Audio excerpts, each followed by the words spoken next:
हरे कृष्णा, राधे राधे। आप सभी भक्तों का आज की कथा में हार्दिक स्वागत है। भगवान श्री कृष्ण और श्रीमती राधा रानी की कृपा सदैव आप और आपके समस्त परिवार पर बनी रहे। और अब भगवान श्री हरि विष्णु का ध्यान करके आज की पावन कथा का प्रारंभ करते हैं। ऋषि कहते हैं कि छेड़ा हुआ सिंह, अत्यंत रोष में भरा हुआ सर्प तथा सदा कुपित रहने वाला शत्रु भी वैसा अनिष्ट नहीं कर सकता जैसा कि संयम रहित चित्त कर डालता है। मांसभक्षी प्राणियों तथा अजितेंद्रिय मनुष्यों से लोगों को सदा भय रहता है, अतः उनके निवारण के लिए ब्रह्मा जी ने दंड का विधान किया है। दंड ही प्राणियों की रक्षा और प्रजा का पालन करता है, वही पापियों को पाप से रोकता है। दंड सबके लिए दुर्जय होता है और वह सभी प्राणियों को भय पहुंचाने वाला है। दंड ही मनुष्यों का शासक है, क्योंकि उसी पर धर्म टिका हुआ है। संपूर्ण आश्रमों और समस्त भूतों में दम ही उत्तम व्रत माना गया है। अब ये दम क्या होता है? देखिए, उदारता, कोमल स्वभाव, संतोष, दोष दृष्टि का अभाव, गुरु शुश्रूषा, प्राणियों पर दया और चुगली न करना, इन्हीं को शांत बुद्धि वाले संतों और ऋषियों ने दम कहा है। धर्म, मोक्ष तथा स्वर्ग ये सभी दम के ही अधीन हैं। जो अपना अपमान होने पर क्रोध नहीं करता और सम्मान होने पर हर्ष से फूल नहीं उठता, जिसकी दृष्टि में सुख और दुख एक समान है, उस धीर पुरुष को प्रशांत कहते हैं। जिसका अपमान होता है वह साधु पुरुष तो सुख से सोता और सुख से जागता है तथा उसकी बुद्धि कल्याणमयी होती है, परंतु अपमान करने वाला मनुष्य स्वयं ही नष्ट हो जाता है। ऐसे में अपमानित पुरुष को चाहिए कि वह कभी भी अपमान करने वाले की बुराई न सोचे और अपने धर्म पर दृष्टि रखते हुए भी दूसरों के धर्म की निंदा न करें। जो इंद्रियों का दमन करना नहीं जानते वे व्यर्थ ही शास्त्रों का अध्ययन करते हैं, क्योंकि मन और इंद्रियों का संयम ही शास्त्र का मूल है, वही सनातन धर्म है। संपूर्ण व्रतों का आधार दम ही है। छहों अंग सहित पढ़े हुए वेद भी दम से हीन पुरुष को पवित्र नहीं कर सकते। जिसने इंद्रियों का दमन नहीं किया उसके सांख्य, योग, उत्तम कुल, जन्म और तीर्थस्थान सभी व्यर्थ हैं। योगवेत्ता द्विज को चाहिए कि वह अपमान को अमृत के समान समझकर उससे प्रसन्नता का अनुभव करे और सम्मान को विष के तुल्य मानकर उससे घृणा करे, क्योंकि अपमान से उसके तप की वृद्धि होती है और सम्मान से तप का क्षय हो जाता है। पूजा और सत्कार पाने वाला ब्राह्मण दुही हुई गाय की तरह खाली हो जाता है। जैसे गौ घास और जल पीकर पुष्ट हो जाती है, उसी प्रकार ब्राह्मण जप और होम के द्वारा पुनः ब्रह्म तेज से संपन्न हो जाता है। संसार में निंदा करने वाले के समान दूसरा कोई मित्र नहीं है, क्योंकि वह आपका पाप लेकर अपना पुण्य दे जाता है। निंदा करने वालों की कभी भी स्वयं निंदा ना करें। अपने मन को रोकें। जो उस समय अपने मन को वश में कर लेता है, अपने चित्त को वश में कर लेता है, वह मानो कि अमृत से स्नान करता है। इसलिए कभी किसी की निंदा नहीं करनी चाहिए, क्योंकि जब हम किसी की भी निंदा करते हैं, किसी की भी चुगली करते हैं, तो हमारे पुण्य कर्म समाप्त होते हैं। हमारा पुण्य उस व्यक्ति तक चला जाता है, उस व्यक्ति के पास चला जाता है जिसकी हम बुराई कर रहे होते हैं, और उस व्यक्ति के जो पाप कर्म होते हैं वो हमारे पास आ जाते हैं। इसलिए भूल से भी दूसरों की निंदा नहीं करनी चाहिए। अपने मन को रोकना चाहिए, अपने मन को वश में रखना चाहिए। इससे अमृत में स्नान करने के समान पुण्य फल की प्राप्ति होती है। वृक्षों के नीचे रहना, साधारण वस्त्र पहनना, अकेले रहना, किसी की अपेक्षा न रखना और ब्रह्मचर्य का पालन करना, ये सब परम गति को प्राप्त कराने वाले होते हैं। जिसने काम और क्रोध को जीत लिया उसे फिर जंगल में जाकर क्या करना? अभ्यास से शास्त्र की, शील से कुल की, सत्य से क्रोध का तथा मित्र के द्वारा प्राणों की रक्षा की जाती है। जो पुरुष उत्पन्न हुए क्रोध को अपने मन में रोक लेता है वह उस क्षमा के द्वारा सबको जीत लेता है। जो क्रोध और भय को जीतकर शांत रहता है, पृथ्वी पर उसके समान वीर और कौन है? यह ब्रह्मा जी का बताया हुआ गूढ़ उपदेश है प्यारे। हमने धर्म का हृदय सार तत्व तुम्हें बतलाया है। यज्ञ करने वालों के लोक दूसरे हैं, तपस्वियों के लोक दूसरे हैं तथा इंद्रिय संयम और मनोनिग्रह करने वाले लोगों के लोक दूसरे ही हैं। वे सभी परम सम्मानित हैं। क्षमा करने वाले पर एक ही दोष लागू होता है, दूसरा नहीं। वह यह कि क्षमाशील पुरुष को लोग शक्तिहीन मान बैठते हैं, किंतु इसे दोष नहीं मानना चाहिए, क्योंकि बुद्धिमानों का बल क्षमा ही है।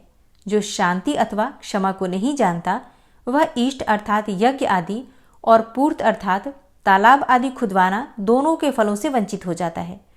क्रोधी मनुष्य जो जप होम और पूजन करता है वह सब फूटे हुए घड़े से जल की भांति नष्ट हो जाता है।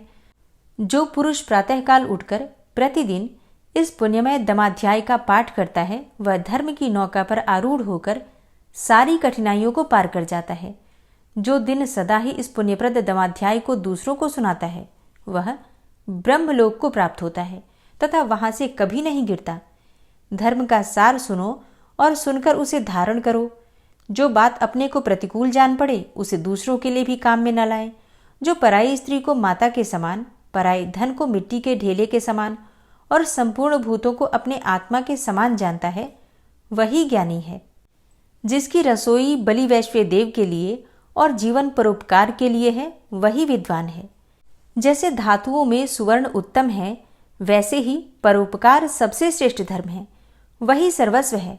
संपूर्ण प्राणियों के हित का ध्यान रखने वाला पुरुष अमृतत्व प्राप्त करता है। पुलस्त्य जी कहते हैं, इस प्रकार ऋषियों ने शुनशक के सामने धर्म के सार तत्व का प्रतिपादन करके उनके साथ वहां से दूसरे वन में प्रवेश किया। वहां भी उन्हें एक बहुत विस्तृत जलाशय दिखाई दिया जो पद्म और उत्पलों से आच्छादित था। उस सरोवर में उतरकर उन्होंने मृणाल उखाड़े और उन्हें ढेर के ढेर किनारे पर रखकर जल से संपन्न होने वाली पुण्य क्रिया संध्या तर्पण आदि करने लगे। तत्पश्चात जब वे जल से बाहर निकले तो उन मृणालों को न देखकर परस्पर इस प्रकार कहने लगे। ऋषि बोले, हम सब लोग क्षुधा से इतना कष्ट पा रहे हैं, फिर ऐसी दशा में किस पापी और क्रूर ने मृणालों को चुरा लिया। जब इस तरह कुछ भी पता न लगा तब सबसे पहले कश्यप जी बोले, जिसने मृणाल की चोरी की हो उसे सर्वत्र सब कुछ चुराने पर, थाती रखी हुई वस्तु पर जी ललचाने का और झूठी गवाही देने का पाप लगे। वह दंभपूर्वक धर्म का आचरण और राजा का सेवन करने, मद्य और मांस का सेवन करने, सदा झूठ बोलने, सूद से जीविका चलाने और रुपया लेकर लड़की बेचने के पाप का भागी हो। वशिष्ठ जी ने कहा कि जिसने उन मृणालों को चुराया हो उसे ऋतुकाल के बिना ही मैथुन करने, दिन में सोने, एक दूसरे के यहाँ जाकर अतिथि बनने, जिस गांव में एक ही कुआं हो वहां निवास करने, ब्राह्मण होकर शूद्र जाति की स्त्री से संबंध रखने का पाप लगे। और ऐसे लोगों को जिन लोकों में जाना पड़ता है वहीं पर वह भी जाए। भरद्वाज जी बोले कि जिसने मृणाल चुराए हों वह सबके प्रति क्रूर, धन के अभिमानी, सबसे डाह रखने वाले, चुगलखोर और रस बेचने वाले की गति प्राप्त करे। गौतम जी ने कहा कि जिसने मृणालों की चोरी की हो वह सदा शूद्र का अन्न खाने वाले, पर स्त्रीगामी और घर में दूसरों को न देकर अकेले मिष्टान्न भोजन करने वाले के समान पाप का भागी हो। विश्वामित्र जी बोले, जो मृणाल चुरा ले गया हो वह सदा काम परायण, दिन में मैथुन करने वाले, नित्य पातकी, पराई निंदा करने वाले और पर स्त्रीगामी की गति प्राप्त करे।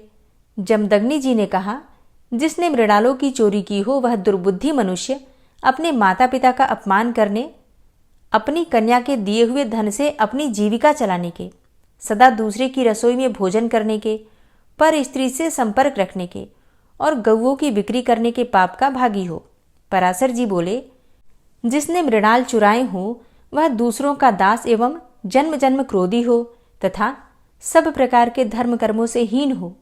शुनशक ने कहा, जिसने मृणालों की चोरी की हो वह न्यायपूर्वक वेदाध्ययन करे, अतिथियों में प्रीति रखने वाला गृहस्थ हो, सदा सत्य बोले, विधिवत अग्निहोत्र करे, प्रतिदिन करे और अंतर्गे ब्रह्मलोक को जाए, अर्थात अंत समय में ब्रह्मलोक को जाए। तब ऋषियों ने कहा कि हे शुनशक, तुमने जो शपथ की है वह तो अभीष्ट ही है, अतः तुमने हम सब के मृणालों की चोरी की है। तब शुनशक बोले, ब्राह्मणों, मैंने ही आप लोगों के मुंह से धर्म सुनने की इच्छा से ये मृणाल छुपा दिए थे। मुझे आप लोग इंद्र ही समझें। हे मुनिवरों, आपने लोभ के परित्याग से अक्षय लोकों पर विजय पाई है, अतः इस विमान पर बैठिए, अब हम लोग स्वर्गलोक को चलें। तब महर्षियों ने इंद्र को पहचान कर उनसे इस प्रकार कहा। ऋषि बोले, हे देवराज, जो मनुष्य यहाँ आकर मध्यम पुष्कर में स्नान करे और 3 रात तक यहाँ उपवास पूर्वक निवास करे उसे अक्षय फल की प्राप्ति होती है। वनवासी महर्षियों के लिए जो 12 वर्षों की यज्ञ दीक्षा बताई गई है, उसका पूरा पूरा फल उस मनुष्य को भी मिल जाता है। उसकी कभी दुर्गति नहीं होती। वह सदा अपने कुल वालों के साथ आनंद का अनुभव करता है तथा ब्रह्मलोक में जाकर ब्रह्मा जी के 1 दिन तक अर्थात कल्प भर वहां निवास करता है। हरे कृष्णा। आज की कथा का यहीं पर समापन करती हूँ। इसके आगे का वृतांत आप कल की कथा में सुनेंगे। ओम विश्वं विष्णुर्वषट्कारो भूतभव्य भवत्प्रभु भूतकृत भूतभृत भावो भूतात्मा भूतवाहन भूतात्मा परमात्मा च मुक्तानां परमागति अव्ययः पुरुषः साक्षी क्षेत्रज्ञो अक्षर एव च योगो योगविदां नेता प्रधान पुरुषेश्वरः नारसिंह वपुः श्रीमान् केशवः पुरुषोत्तमः सर्वः शर्वः शिवस्थाणुर्भूतादिर्निधिर्व्ययः संभवो भावनो भर्ता प्रभवः प्रभुरीश्वरः स्वयंभू शंभुरादित्यः पुष्कराक्षो महास्वनः अनादिनिधनो धाता विधाता धातुरुत्तमः अप्रमेयो ऋषिकेश पद्मनाभो अमरप्रभु विश्वकर्मा मनुस्त्वष्टा स्थविष्ठः स्थविरो ध्रुवः अग्राह्यः शाश्वतः कृष्णो लोहिताक्षः प्रतर्दनः प्रभूतस्त्रिककुब्धाम पवित्रं मङ्गलं परम् ईशानः प्राणदः प्राणो ज्येष्ठः श्रेष्ठः प्रजापति हिरण्यगर्भो भूगर्भो माधवो मधुसूदनः ईश्वरो विक्रमी धन्वी मेधावी विक्रमः क्रमः अनुत्तमो दुराधर्षः कृतज्ञः कृतिरात्मवान् सुरेशः शरणं शर्म विश्वरेताः प्रजाभवः अह संवत्सरो व्यालः प्रत्ययः सर्वदर्शनः अजः सर्वेश्वरः सिद्धः सिद्धे सर्वादिर्च्युतः वृषाकपिर्मेयात्मा सर्वयोगविनिश्रितः वसुर्वसुमनः सत्यः समात्मा संमितः समः अमोघ पुण्डरीकाक्षो वृषकर्मा वृषाकृतिः रुद्रो बहुशिरा बभ्रुर्विश्वयोनिः शुचिश्रवः अमृतः शाश्वतस्थाणुर्वरारोहो महातपः सर्वगः सर्वविद्भानुर्विश्वक्सेनो जनार्दनः वेदो वेदविद्व्यङ्गो वेदाङ्गो वेदवित्कविः लोकाध्यक्षः सुराध्यक्षो धर्माध्यक्षः कृताकृतः चतुरात्मा चतुर्व्यूहश्चतुर्द्रष्टश्चतुर्भुजः भ्राजेष्णुर्भोजनं भोक्ता सहिष्णुर्जगदाति च अनघो विजयोजेता विश्वयोनिः पुनर्वसु उपेन्द्रो वामनः प्रांशुर्मोघः शुचिरुर्जितः अतीन्द्रः संग्रहः सर्गो धृतात्मा नियमो यमः वेद्यो वैद्यः सदा योगी वीरः माधवो मधु अतीन्द्रियो महामायो महोत्साहो महाबलः महाबुद्धिर्महावीर्यो महाशक्तिर्महाद्युतिः अनिर्देश्य वपुः श्रीमान् मेयात्मा महाधृतिर् महिश्वासो महीभर्ता श्रीनिवासः सतां गति अनिरुद्ध सुरानन्दो गोविन्दो गोविन्दाम्पति मरीचिर्दमनो हंस सुपर्णो भुजगोत्तम हिरण्यनाभ सुतपा पद्मनाभ प्रजापति अमृत्यु सर्वदिक्सिंह संधाता संधिमान स्थिर अजो दूर्मर्षण शास्ता विश्रुतात्मा सुरारिहा गुरुर्गुर्तमो धाम सत्य सत्यपराक्रम निमिषो अनिमिषो श्रग्वी वाचस्पतिरुदारधि अग्रणिर्ग्रामणी श्रीमान् न्यायो नेता समीरण सहस्रमूर्धा विश्वात्मा सहस्राक्षा सहस्रपात आवर्तनो निवृत्तात्मा संवृतः संप्रमर्दन अह संवर्तको वह निर्निलोधरणीधरः सुप्रसादः प्रसन्नात्मा विश्वदृग् विशुभुग् विभु सत्कर्ता सत्कृतः साधु जहर्नुर्नारायणो नरः असंख्येयो अप्रमेयात्मा विशिष्टशिष्टकृच्छुवि सिद्धार्थ सिद्धसंकल्प सिद्धिदः सिद्धिसाधनः वृषाहि वृषभो विष्णुर्विष्पर्वा वृषोदरः वर्धनो वर्धमानश्च विविक्तः श्रुतिसागरः सुभुजो दूर्धरो वाग्मी महेन्द्रो वसुदो वसु नैकरूपो बृहद्रूप शिपिविष्टः प्रकाशनः ओजस्तेजो द्युतिधरः प्रकाशात्मा प्रतापनः रिद्धस्पष्टाक्षरो मन्त्रश्चन्द्रांशुर्भास्करदुतिः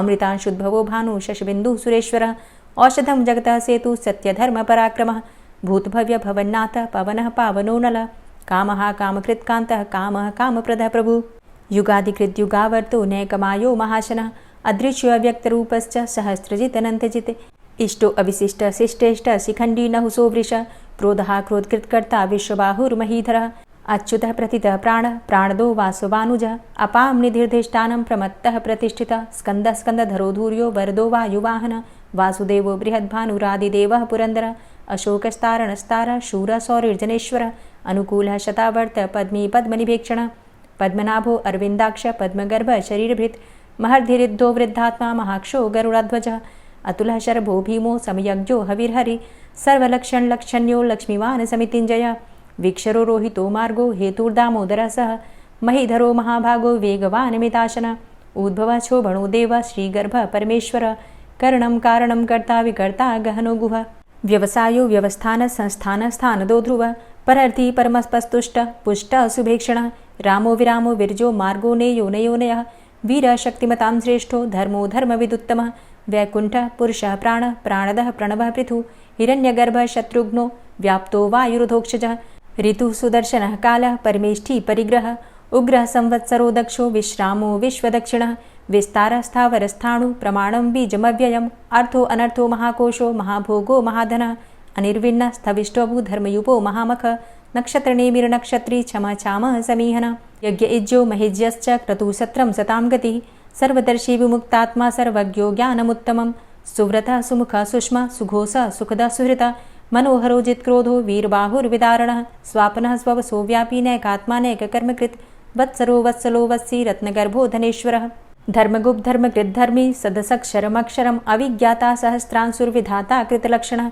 गभस्तिनेमिः सत्त्वस्थः सिंहो भूतमहेश्वरः आदिदेवो महादेवो देवेशो देवभृद्गुरुः उत्तरो गोपतिर्गोप्ता ज्ञानगम्यः पुरातनः शरीरभूतभृद्भोक्ता कपीन्द्रो भूरि दक्षिणः सोमभो अमृतपः सोम पुरुजित पुरुषोत्तमः विनयोजय सत्यसन्धो दाशाः सात्वतां पतिः जीवो विनयिता साक्षी मुकुन्दो अमितविक्रमः अम्भो निद्रणन्तात्मा महोदधीशयोऽन्तकः अजो महारः स्वाभाव्यो जितामित्रः प्रमोदन आनन्दो नन्दनो नन्दः सत्यधर्मा त्रिविक्रमः महर्षि कपिलाचार्यः कृतज्ञो मेदिनीपतिः त्रिपदस्त्रिदशाध्यक्षो महाशृङ्गः कृतान्तकृत् महावराहो गोविन्दः सुखेणः कनकाङ्गदी गुह्यो गभीरो गहनो गुप्तश्चक्रगदाधरः वेधा स्वाङ्गो अजितः कृष्णो दृढः सङ्कर्षणोच्युतः वरुणो वारुणो वृक्षः पुष्कराक्षो महामनाः भगवान् भगानन्दी वनमाली हलायुधः आदित्यो ज्योतिरादित्यः सहिष्णुर्गतिसत्तमः सुधन्वाखण्डपरशुर्दारुणो द्रविडप्रदः दिविस्त्रिक्सरदृग्व्यासो वाचस्पतिर्योनिजः त्रिसामासामगः साम निर्वाणं भेषजम्भिषक् सन्न्यासकृच्छमः शान्तो निष्ठा शान्तिः परायणं शुभाङ्गः शान्तिदस्रष्टा कुमुदः कुवलेशय गोहितो गोपतिर्गोप्ता वृषभाक्षो वृषाप्रियः अनिवर्ति निवृतात्मा संक्षेप्ता चेमकृच्छिवः श्रीवत्सवक्षा श्रीवास श्रीपति श्रीमतांबर श्रीद श्रीश श्रीनिवास श्रीनिधि श्रीविभावन श्रीधर श्रीकर श्रेय श्रीमान् लोकत्रयाश्रय स्वक्ष स्वंग शतानंदो नंदिर्ज्योतिर्गणेश्वर विजितात्मा विधेयात्मा सत्कीर्तिश्छिन्न संशय उदीर्ण सर्वतक्षसुर निश शाश्वत स्थिर भूषयो भूषणो भूतिर्विशोकः शोकनाशन अर्चिष्मानर्चिता कुंभो विशुद्धात्मा विशोधन अनिरुद्धो अप्रतिरथ प्रद्युम्नो अमित विक्रमः कालिनेमि निहावीर शौरी सूरजनेश्वर त्रिलोकात्मा त्रिलोकेशः केशवः केशिहारी कामदेवः कामपालः कामीकान्तः कृतागमः अनिर्देशवपुर्विष्णोर्वीरो अनन्तो धनञ्जयः ब्रह्मण्यो ब्रह्मकृद्ब्रह्मा ब्रह्म ब्रह्म विवर्धन ब्रह्मविद् ब्राह्मणे ब्रह्मी ब्रह्मज्ञो ब्राह्मणप्रियः महाक्रमो महाकर्मा महातेजा महोरगः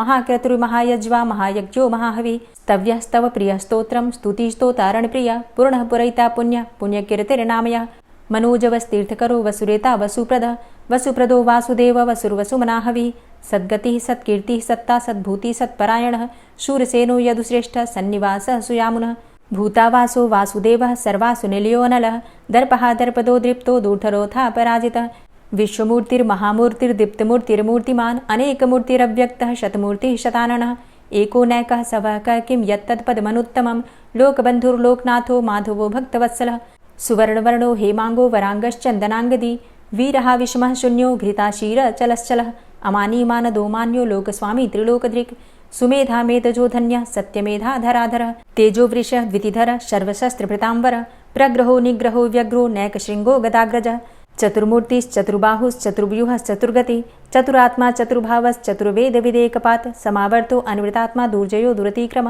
दुर्लभो दुर्गमो दुर्गो दुरावासो दुरारिः शुभांगो लोकसारंग शुतन्तुस्तन्तुवर्धन इंद्रकर्मा महाकर्मा कृतकर्मा कृतागम उद्भवः सुन्दरः सुन्दो रत्ननाभः सुलोचनः अर्को वाजसनः शृङ्गी जयन्तः सर्वविजयी सुवर्णबिन्दुरक्षोभ्य सर्वभागीश्वरेश्वरः महाह्रदो महागर्तो महाभूतो महानिधि कुमुदः कुन्दरः कुन्दः पर्जन्यः पावनो नीलः अमृताशो अमृतवपुः सर्वज्ञः सर्वतोमुखः सुलभः सुव्रतः सिद्धः शत्रुजित् शत्रुतापनः न्यग्रोधो दुम्बरो अस्वस्थश्चाणुरान्ध्रनिषूदनः सहस्रार्चिः सप्तजिह्वः सप्तैधा सप्तवाहनः अमूर्तिरणघो अचिन्त्यो भयकृद्भयनाशनः अणुर्बृहत्कृशः स्थूलो गुणभृन्निर्गुणो महान् अधृतः स्वधृतः स्वास्य प्राग्वंशो वंशवर्धनः भारभृतिकथितो योगी योगी स सर्वकामद आश्रमश्रमण क्षाम सुपर्णो वायुवाहन धनुर्धरो धनुर्वेदो दण्डोदमयितादम अपराजितः सर्वसहो नियन्ता नियमो यमः सत्त्ववान् सात्विकः सत्य सत्यधर्मपरायण अभिप्रायः प्रियार्होरः प्रियकृत्प्रीतिवर्धनः विहाय सगतिर्ज्योति सुरुचिर्हुद्भुग्विभु रविर्विलोचनः सूर्य सविता रविलोचनः अनन्तो हुद्भुग्भोक्ता सुखदो नैकजोग्रज अनिर्विण्ण सदामर्षि लोकाधिष्ठानमद्भुतः सनात सनातन्तमः कपिलः कपिरप्यय स्वस्तिदा स्वस्तिकृत् स्वस्ति स्वस्ति भुक् स्वस्ति दक्षिण रौद्रः कुण्डली चक्रे विक्रमयुर्जित शासना शब्दातिगा शब्दशः शिशिरः शर्वरीकर अक्रूरः पेशलो दक्षो दक्षिणः क्षमिणाम्बर विद्वतमो वितभय पुण्यश्रवण कीर्तन उत्तारणो दुष्कृतिः पुण्यो दुःस्वप्ननाशन वीरः रक्षण संतो जीवनः पर्यवस्थित अनन्तरूपो अनन्तसृर्जितमन्युर्भयापः चतुरश्रो गभीरात्मा विदिशो व्यादिशो दिश अनादिर्भूर्भुवो लक्ष्मीः सुवीरो रुचिराङ्गद जननो जन्मादिर्भीमो भीमपराक्रम आधारनीलयो धाता पुष्पहासः प्रजागर ऊर्ध्वग सत्पथाचार प्राणदः प्रणमापण प्रमाणं प्राणनीलयः प्राणभृत् प्राणजीवनः तत्त्वं तत्त्वविदेकात्मा जन्म मृत्यु जरातिग पूर्वस्वस्तरुस्तार सविता प्रपितामह यज्ञो यज्ञपतिर्यज्वा यज्ञाङ्गो यज्ञवाहन यज्ञभृद्यज्ञकृद्यज्ञ यज्ञभुग्यज्ञसाधन यज्ञान्तिकृद्यज्ञ गुह्यमन्यमन्नादेव च आत्मयोनिः स्वयं जातो वैखानः सामगायन देवकीनन्दन स्रष्टा क्षितिसः पापनाशन शङ्खभृन्नन्दकी चक्री शारङ्गधन्वा गदाधरः रथाङ्गपाणिरक्षोभ्य सर्वप्रहरणायुध ओम नमः। और अब आप सुनेंगे श्री तुलसी चालीसा। श्री तुलसी महारानी करु विनय सिरनाय, जो मम हो संकट विकट दीजे मात नशाय। नमो नमो तुलसी महारानी, महिमा अमित न जाए बखानी। दियो विष्णु तुमको सन्माना, जग में छायो सुयस महाना। विष्णु प्रिया जय जयति भवानी, तिहु लोक की हो सुख खानी। भगवत पूजा करे जो कोई, बिना तुम्हारे सफल न होई। जिन घर तव नहीं होय निवासा, उस घर कर ही विष्णु नहीं बासा। करें सदा जो तव नित सुमिरन, तेहि के काज होय सब पूरन। कार्तिक मास महात्म तुम्हारा, ताको जानत सब संसारा। तव पूजन जो करे कुंवारी, पावे सुंदर वर सुकुमारी। करे जो पूजा नित प्रति नारी, सुख संपत्ति से होय सुखारी। वृद्धा नारी करे जो पूजन, मिले भक्ति होवे पुलकित मन। श्रद्धा से पूजे जो कोई, भवनिधि से तर जावे सोई। कथा भागवत यज्ञ करावे, तुम बिन नहीं सफलता पावे। छायो तब प्रताप जग भारी, ध्यावत तुम्हीं सकल चित धारी। तुम्ही मात यंत्रन तंत्रन में, सकल काज सिद्धि होवे क्षण में। औषधि रूप आप हो माता, सब जग में तव यश विख्याता। देव ऋषि मुनि और तपधारी, करत सदा तव जय जयकारी। वेद पुराणन तव यश गाया, महिमा अगम पार नहीं पाया। नमो नमो जय जय सुख कारणि, नमो नमो जय दुख निवारणी। नमो नमो सुख संपत्ति देनी, नमो नमो अघ काटन चेनी। नमो नमो भक्तन दुख हरणी, नमो नमो दुष्टन मद छेनी। नमो नमो भव पार उतारणी, नमो नमो परलोक सुधारणी। नमो नमो निज भक्त उबारणी, नमो नमो जन काज सवारणी। नमो नमो जय कुमति नशावनी, नमो नमो सब सुख उपजावनी। जयति जयति जय तुलसी माई, ध्याऊं तुमको शीश नवाई। निज जन जानी मोहि अपनाओ, बिगड़े कारज आप बनाओ। करूं विनय मैं मात तुम्हारी, पूर्ण आशा करहु हमारी। शरण चरण कर जोरी मनाऊं, निश दिन तेरे ही गुण गाऊं। करहु मात अब मो पर दाया, निर्मल होए सकल मम काया। मांगू मातु यही बर दीजे, सकल मनोरथ पूर्ण कीजे। जानू नहीं कछु नेम आचारा, क्षमहु मातु अपराध हमारा। 12 मास करे जो पूजा, तासम जग में और नहीं दूजा। प्रथम ही गंगा जल मंगवावे, फिर सुंदर स्नान करावे। चंदन अक्षत पुष्प चढ़ावे, धूप दीप नैवेद्य लगावे। करें आचमन गंगा जल से, ध्यान करे हृदय निर्मल से। पाठ करे फिर चालीसा की, स्तुति करे मात तुलसा की। यह विधि पूजा करे हमेशा, ताके तन नहीं रहे कलेशा। करे मास कार्तिक का साधन, सोवे नित पवित्र हुई जाहि। है यह कथा महासुखदाई, पढ़े सुने सो भव तर जाई। यह श्री तुलसी चालीसा, पाठ करे जो कोई। गोविंद सो फल पावही, जो मन इच्छा होय। तुलसी चालीसा संपूर्ण। और अब आप सुनेंगे तुलसी महारानी की आरती। तुलसी महारानी नमो नमो, हरि की पटरानी नमो नमो। तुलसी महारानी नमो नमो, हरि की पटरानी नमो नमो। धन्य तुलसी पूरण तप कीनो, धन्य तुलसी पूरण तप कीनो। शालिग्राम की बनी पटरानी नमो नमो। तुलसी महारानी नमो नमो, हरि की पटरानी नमो नमो। जाके पत्र मंजरी कोमल, जाके पत्र मंजरी कोमल। श्रीपति कमल चरण लपटानी नमो नमो, हरि की पटरानी नमो नमो। तुलसी महारानी नमो नमो। धूप दीप नैवेद्य आरती, धूप दीप नैवेद्य आरती। पुष्पन की वर्षा बरसानी नमो नमो, हरि की पटरानी नमो नमो। तुलसा महारानी नमो नमो। 56 भोग 36 व्यंजन, 56 भोग 36 व्यंजन। बिन तुलसा हरि एक न मानी नमो नमो। तुलसी महारानी नमो नमो, हरि की पटरानी नमो नमो। सभी सखी मैया तेरो यश गावे, सभी सखी मैया तेरो यश गावे। भक्ति दान दीजे महारानी नमो नमो। तुलसा महारानी नमो नमो, हरि की पटरानी नमो नमो। नमो नमो तुलसा महारानी, नमो नमो तुलसी महारानी। तुलसी महारानी नमो नमो, हरि की पटरानी नमो नमो। तुलसी महारानी नमो नमो, हरि की पटरानी नमो नमो। प्रेम से बोलिए तुलसी मैया की जय।